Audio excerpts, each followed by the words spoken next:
Pela idade, intensidade não faltou, pelo contrário, correram muito, até achei que correram até demais, achei que eles poderiam, no final do jogo, cansar, isso eu tô falando do time do Vasco, poderiam cansar, abrir um pouquinho a boca, mas da idade a gente vê que vai na raça, vai na vontade. Tecnicamente, faltou bastante por causa dessa questão do entrosamento, poucos dias de treino para você trabalhar a parte física, a parte técnica e a parte tática. É difícil você entregar algo grande, né, com pouco tempo de trabalho, mas individualmente eu tô com o Pedro, alguns jogadores que eu gostei. Paulinho, que eu não conhecia muito, se destacou tanto na parte defensiva quanto na parte ofensiva. O GB, num posicionamento diferente daquilo que a gente viu ele jogando no profissional, com mais liberdade de movimentação, ora pelo lado esquerdo, ora pelo lado direito, ora fazendo um pouquinho de uma composição como meia, porque o Vasco hoje não teve esse jogador.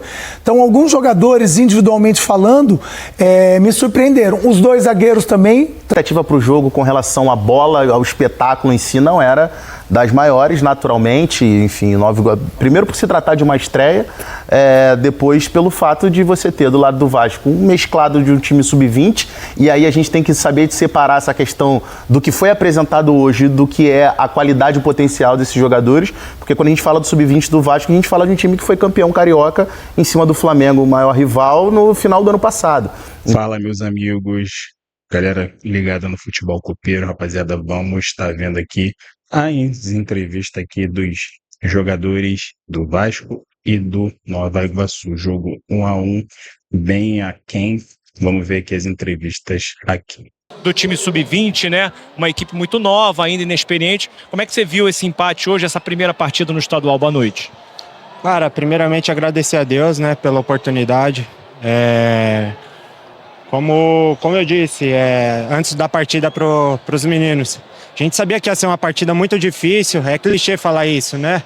Mas só que é um grupo novo, é um grupo de jovens, é um grupo onde a gente teve pouco tempo de trabalho. Isso não é desculpa, mas isso conta muito dentro de campo. A gente sabe disso, a gente vem do futebol há um tempo já e a gente sabe que isso conta muito. Mas eu acho que o nosso desempenho não foi ruim, eu acho que nós podemos melhorar muito ainda. E creio que foi um grande passo. Serve para o amadurecimento da equipe isso, para a experiência nossa também. E, cara, falando de mim, eu tô extremamente feliz em fazer parte disso. A diretoria fez um pedido para mim, se eu pudesse voltar antes, se eu podia voltar antes.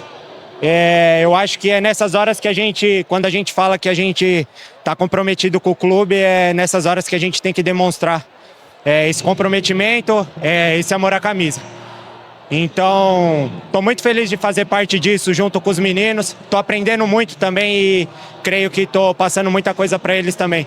Acho que durante o campeonato agora, durante a próxima partida, com certeza a gente tem na cabeça que é melhor evoluir sem perder do que evoluir perdendo. Então eu tenho certeza que a gente vai fazer grandes partidas ainda. Começando o Campeonato Carioca e, claro, a temporada então 2025 para muitos clubes, embora alguns ainda também em pré-temporada. Começam a temporada, mas parte do elenco ainda em pré-temporada, porque alguns dos titulares, os principais titulares, por exemplo, no Campeonato Carioca, só devem estrear lá para a terceira, quarta rodada. Mais oportunidade para a gente observar aí alguns dos jogadores que estão pedindo passagem que podem ser aproveitados ao longo da temporada. Hoje aqui no Troca de Passes com Alex Meschini e Carlos Eduardo Mansur, para a gente falar um pouco dessa estreia ainda aqui com times alternativos. Teve muitos gols também hoje, tivemos muitos gols hoje na Copinha, Campeonato, Copa da Inglaterra, Campeonato Alemão, tudo isso a gente vai tentar trazer aqui nesse nosso Troca de Sábado, um pouco mais cedo que o normal, mas boa noite ainda assim para vocês. Boa noite, Mansur, seu destaque para essa estreia de Campeonato Carioca, no mínimo um pouco diferente da que a gente estava acostumado nos últimos anos, né?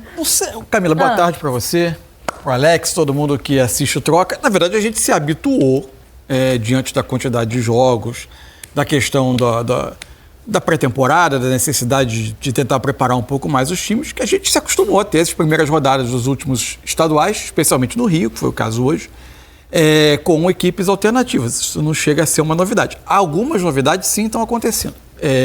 Oficialmente, no calendário da CBF, estamos em pré-temporada. A pré-temporada começou no dia 8, que é exatamente um mês após o fim do Brasileiro. Sim.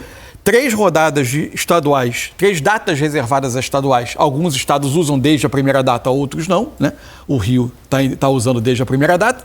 Alguns estados farão 3 datas de estaduais ainda dentro do período oficial de pré-temporada e alguns clubes continuarão em pré-temporada. Eu acho que essa ideia de trazer os estaduais para mais cedo, ela serve, é uma solução que, para mim, ela é criativa e é a melhor possível dentro da necessidade de atender interesses políticos, em especial os das federações de campeonatos grandes, que elas têm os seus compromissos comerciais, que elas têm os seus campeonatos. A gente sabe como é a estrutura política do futebol brasileiro e, por enquanto, não apareceu ninguém disposto a, de fato, brigar para romper com essa tradição. Então, a gente continua tendo uma temporada de até quase 80 jogos ou mais do que isso. Dentro dessa necessidade de fazer o elefante caber dentro da casa de cachorro, você precisa, a solução mais criativa foi: traz o estadual ainda para mais cedo, amplia o número de jogos que os times, em tese, vão usar com equipes alternativas e tenta diminuir a carga de jogos das equipes principais quando elas voltaram. O que isso não soluciona os jogos continuam existindo no calendário. E como espetáculo, é difícil que a gente tenha grandes espetáculos nesse momento, porque não são equipes, né? O time sub-20 ou o time sub-23, são equipes que, em tese, nem existem, né? Porque você junta, pega o Botafogo e o Vasco, eles juntam jogadores sub-20 ou sub-17 com jogadores que estavam emprestados e retornam para serem observados, com jogadores que tiveram menos chances, e aí você faz ali, você junta jogadores que não têm um trabalho junto e não tiveram uma grande preparação para esses campeonatos. O Botafogo, o mesmo caso. Então é difícil que a gente tenha grandes espetáculos. Acho que as observações desse momento são muito mais de ordem individual do que coletiva em termos de projeção de temporada. Acho que essas são algumas das mudanças que a gente vai ver, ou das características que a gente vai observar dessas primeiras partidas, né, Alex? Porque são, além de termos times alternativos, e o Mansur lembrou bem, tivemos em algum momento mudança até no regulamento do Campeonato Carioca para proibir que isso acontecesse durante muitas rodadas, né? Para estabelecer um limite de rodadas em que se pudesse utilizar uma equipe que não fosse a equipe principal. Mas, naturalmente, a gente vai ter também, não é um time alternativo, aquele time B que a gente vê ao longo da temporada, ou talvez um time inteiro sub-20, porque alguns desses times também estão disputando a Copinha. Então, é um time que, de fato, vai entregar pouco entrosamento a alguns times nesse início de Campeonato Carioca, né? Boa noite, amigo. Boa noite, Cam. Boa noite, Mansur. Boa noite a todo mundo que está em casa. E boa noite já para Richards e Pedro Moreno, que já vão participar, né? Eles vão trazer tudo mastigado para a gente. O problema é que você faz essa questão, que eu acho beleza, o time principal ele tem que ter seu tempo de preparação.